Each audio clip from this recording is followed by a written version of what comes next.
Hello दोस्तों और मेरे प्यारे बच्चों, स्वागत है आपका एसआर फ्यूचर एकेडमी में। और आज हम बात करने वाले हैं दो चर वाले रैखिक समीकरण को हल करने की विलोपन विधि के बारे में। विलोपन विधि को इंग्लिश में बोलते हैं मेथड ऑफ एलिमिनेशन। जैसा कि आपको पता है, इससे पहले हमने प्रतिस्थापन विधि सीखी थी। अगर आपने वो वीडियो अभी तक नहीं देखी है तो जाकर उस वीडियो को भी आप देख लीजिए। वो वीडियो आपको हमारे बेसिक मैथ वाली जो प्लेलिस्ट है उसमें मिल जाएगी। ठीक है, तो आप उस वीडियो को भी जरूर देख लें। तो आज हम दो चर वाले रैखिक समीकरण को ज्ञात करने की विलोपन विधि के बारे में बात करने वाले हैं। विलोपन विधि परीक्षा की दृष्टि से बहुत ही इंपॉर्टेंट है, तो इस विधि को आप जरूर से सीख लीजिए क्योंकि ये परीक्षा में पूछी जाती है। ठीक है, और विलोपन विधि थोड़ी जो प्रतिस्थापन विधि है उससे थोड़ी आसान भी पड़ जाती है, और यहाँ पर सवाल को हल करना थोड़ा उसके मुकाबले आसान होता है अगर बड़ा सवाल आ जाता है तो। ठीक है, तो आज इसी विधि के बारे में बात करते हैं, विलोपन विधि के बारे में। तो अगर आप हमारे चैनल पर नए हो तो चैनल को सब्सक्राइब जरूर कर दीजिए, साथ ही साथ बेल आइकन को भी दबा दीजिए ताकि आप इसी तरह की कोई भी इंटरेस्टिंग वीडियो को मिस ना कर सको। ठीक है, चलिए अब विलोपन विधि को शुरू करते हैं। देखिए यहाँ पर विलोपन विधि मेथड ऑफ एलिमिनेशन, तो इसके बारे में थोड़ा सा समझ लेते हैं। इसका मतलब क्या है? विलोपन विधि मतलब शब्द में ही छिपा हुआ है, विलुप्त करना मतलब एलिमिनेट करना। ठीक है, कहने का मतलब क्या है? देखिए ध्यान से, हमारी जो समीकरण है इसे हम पहले समीकरण को 1 मान लेंगे और दूसरी समीकरण को 2 मान लेंगे।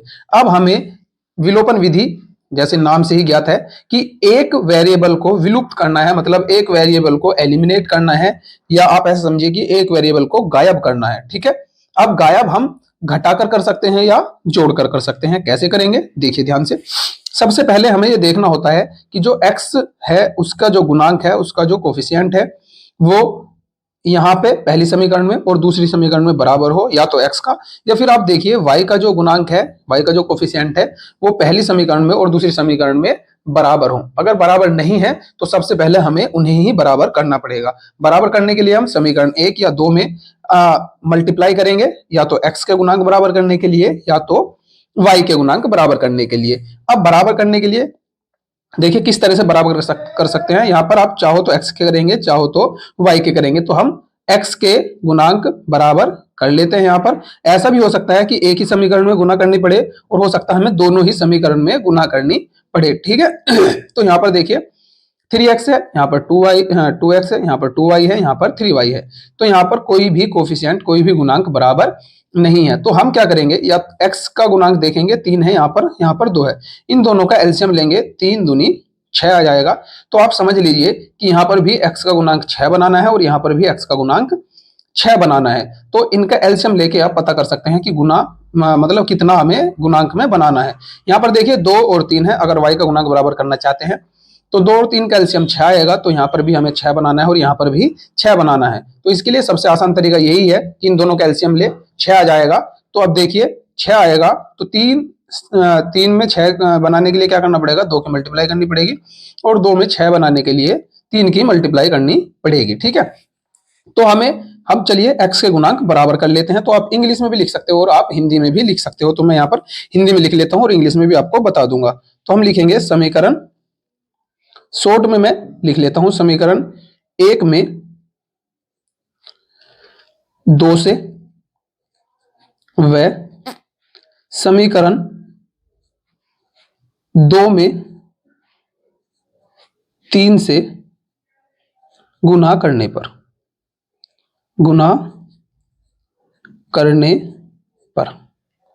यहां पर आपने ऐसे लिख लेना है, गुना करने पर। ध्यान दीजिए, मैंने अभी बताया था आपको दोनों का एलसीएम 6 आया था, तो 3 में 2 से गुना करेंगे मतलब पहली समीकरण में तो 6 बनेगा, और 2 में 3 से गुना करेंगे तो 6 बनेगा। अब इसे इंग्लिश में भी लिख सकते हैं, थोड़ा आसान पड़ेगा। ऐसे लिख लेंगे, multiply by 2 in equation first and multiply by 3 in equation 2। और अगर और शॉर्ट में लिखना हो तो डायरेक्ट भी लिख सकते हैं, 2 multiply equation first and 3 multiply equation second. ये आपको और आसान पड़ जाएगा। ठीक है, या आप थोड़ा बड़ा करके लिख सकते हैं, वो मैंने आपको बता दिया। ठीक है, अब हम मल्टीप्लाई करते हैं। 2 से करनी है इक्वेशन फर्स्ट में, तो अब देखिए जो भी समीकरण है उसके सभी पदों में गुना होगी, यहाँ पर भी, यहाँ पर भी और यहाँ पर भी। जब हम 2 से गुना करेंगे यहाँ पर, तो 2 तिया हमारा 6 बनेगा, प्लस 2 दूनी 4 बनेगा, प्लस 2 की 11 में करेंगे तो 22 बनेगा। यहाँ पर एक नई समीकरण बनी, इसे आप 3 मान लीजिए। यहाँ पर करनी है हमें 3 से, तो 3 दूनी 6 बनेगा, प्लस 3 तिया 9 बनेगा, बराबर 3 चौक 12 बनेगा। ये हमारी नई समीकरण बनी, इसे आप 4 मान लीजिए। ठीक है, अब हमारे पास इन समीकरण से ये समीकरण बन चुकी है, और जैसा कि आप देख सकते हैं तो यहाँ पर हमारा x का गुणांक बराबर हो चुका है।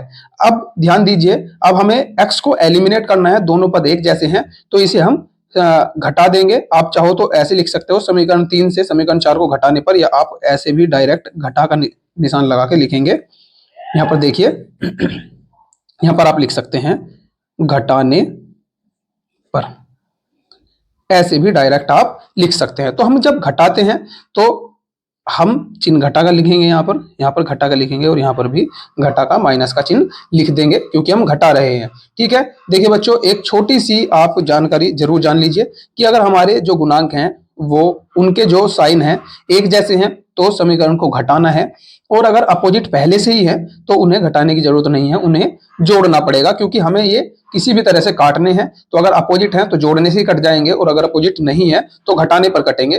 तो जब हम घटाएंगे तो जो साइन प्लस का होगा वो माइनस का हो जाएगा, और जो माइनस का है वो प्लस का हो जाएगा। यहाँ पर सभी प्लस के हैं तो सभी माइनस के हो जाएंगे। अब देखिए, आप 6x से 6x हमारा कट जाएगा या घट जाएगा, एक ही बात है।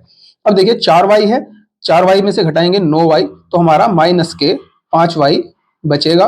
उधर से हम घटाते हैं 22 में से 12, तो हमारा 10 बचेगा प्लस का। ठीक है, हमें y की वैल्यू निकालनी है, तो आप पूरी समीकरण में इसमें माइनस से या तो गुना कर दीजिए, ऐसे समझ लीजिए, माइनस से गुना करेंगे तो ये प्लस हो जाएगा और ये माइनस हो जाएगा।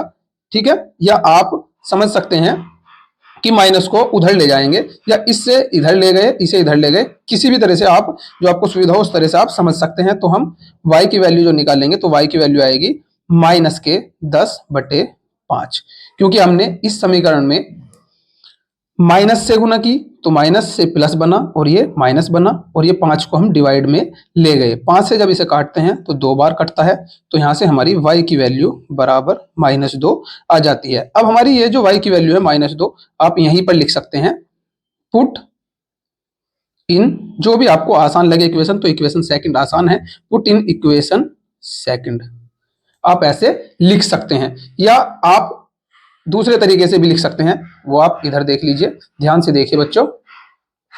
आप लिख सकते हैं y बराबर -2 समीकरण 2 में रखने पर, 2 में रखने पर आपको एक चीज याद रखनी है कि जब आप ऐसे लिखोगे तो ऐसे नहीं लिखना, और अगर ऐसे लिखना चाहते हो तो फिर ऐसे ऐसे नहीं लिखना। दोनों में से किसी एक को लिखेंगे, या तो ऐसे या ऐसे। ठीक है, दोनों में से जो आपको आसान लगे आप लिख सकते हैं। ये आप देख सकते हैं समीकरण। तो हमें यहां से y बराबर -2 समीकरण 2 में रखना है, तो जहां पर भी y दिखता है आपको वहां हम इसे रख देंगे। तो 2x हम ऐसे ही रखेंगे प्लस 3, और y की वैल्यू -2, माइनस है तो ब्रैकेट जरूर लगा लीजिए, तो आपके गलत होने के चांस थोड़े कम हो जाएंगे। गलत नहीं होगा, वरना आप गलत कर लोगे। तो अगर माइनस साइन है तो आप ब्रैकेट जरूर लगा लें। ठीक है, अब देखिए आगे, 2x तो हमारा ऐसे ही रहेगा, 3 की 2 में गुना करेंगे, माइनस भी चिन्ह है, तो 3 दूनी 6 हो जाएगा बराबर 4। 2x हमें x की वैल्यू निकालनी है, तो 6 को उधर ले जाएंगे, तो 4 प्लस 6 बनेगा, तो 2x बराबर 6 और 4 10 हो जाएगा।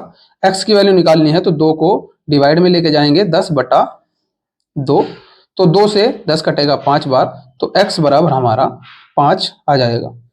तो यहाँ पर इस तरह से आप कर सकते हैं। तो हमारा x बराबर, ध्यान से देखिए बच्चों, हमारा x बराबर 5 और y बराबर -2 आ चुका है। तो इस तरह से आप ये आपकी विधि, मेथड ऑफ एलिमिनेशन या विलोपन विधि कर सकते हैं। उम्मीद है आपको समझ आई होगी। अगर आप इसी तरह के और भी सवाल इस पर चाहते हैं तो हमें कमेंट बॉक्स में जरूर बताइए कि आपको विधि कैसी लगी और आपको समझ आई या नहीं। अगर आई है तो चैनल को सब्सक्राइब जरूर करें, वीडियो को लाइक कर दें। ठीक है, धन्यवाद।